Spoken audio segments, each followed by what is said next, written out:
બનાસકાંઠા જિલ્લાના ધાનેરા તાલુકાની વર્ષો જૂની માંગણીનો અંત આવે તેમ છે। સરહદી ધાનેરા તાલુકામાં સરકાર તરફથી મળતી આરોગ્ય સેવામાં હવે વધારો થઈ જવા રહ્યો છે। ધાનેરા મત વિસ્તારના ધારાસભ્ય માવજી દેસાઈએ ગુજરાત સરકારના આરોગ્ય વિભાગમાં ધાનેરા ખાતે એક જનરલ હોસ્પિટલ મળે તેને લઈ રજૂઆત કરી હતી, જેના પગલે ગુજરાત સરકારના આરોગ્ય મંત્રીએ ધાનેરા ખાતે જનરલ હોસ્પિટલ બનાવવા માટે મંજૂરી આપી દીધી છે।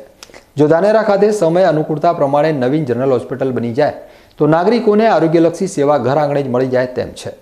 અત્યારે ધાનેરા શહેર ખાતે સામૂહિક આરોગ્ય કેન્દ્ર છે, જ્યાં 3 મેડિકલ ઓફિસર પ્રાથમિક સારવાર આપે છે। જો ધાનેરા ખાતે જનરલ હોસ્પિટલ હોય તો અનેક વિભાગ કાર્યરત થઈ શકે તેમ છે, જેમાં જનરલ સર્જન સાથે અલગ અલગ આરોગ્યલક્ષી વિભાગો થકી આરોગ્ય સેવા મળી શકે છે। ધાનેરા તાલુકા આરોગ્ય અધિકારી લક્ષ્મીકાંત સોમાણીએ સામૂહિક આરોગ્ય કેન્દ્ર અને જનરલ હોસ્પિટલ બાબતેની વધુ સેવાની માહિતી આપી હતી।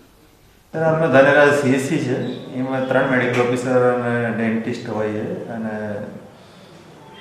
સ્ટાફ નર્સ બી 7 હોય છે। લેકિન હવે જેમ એ સબ ડિસ્ટ્રિક્ટ હોસ્પિટલ બનશે, સિદ્ધાંતિક મંજૂરી મળી છે, તો એમાં દરેક ફિલ્ડના એક્સપર્ટ હશે, સુવિધાઓ વધી જશે, 30 થી 60 બેડની હોસ્પિટલ પણ બનશે અને દરેક ડિપાર્ટમેન્ટ હશે, જેમાં આપણે બ્લડ બેંકની સુવિધા પણ હશે, ડેન્ટિસ્ટની, રેડિયોલોજિસ્ટની સુવિધા અને લોકોને સારવાર, કોઈ બહાર ન જવું પડે, દરેક સુવિધા અહીંયા મળી જાય એ વ્યવસ્થા ભવિષ્યમાં એમાં થવાની છે અને એ લોકોને આજુબાજુના લોકોને જે રાજસ્થાન બોર્ડર પણ અહીંયા લાગતી હોય છે, તો ઘણા લોકોને એની સુવિધા મળશે।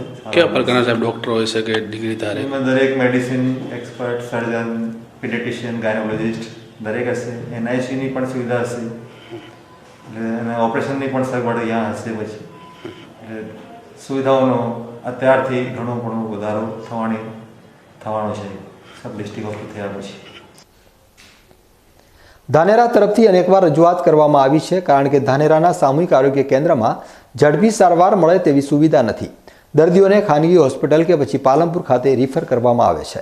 જો ધાનેરા ખાતે સત્વરે જનરલ હોસ્પિટલનું નિર્માણ થાય તો એક મોટી રજૂઆતનો અંત આવે તેમ છે।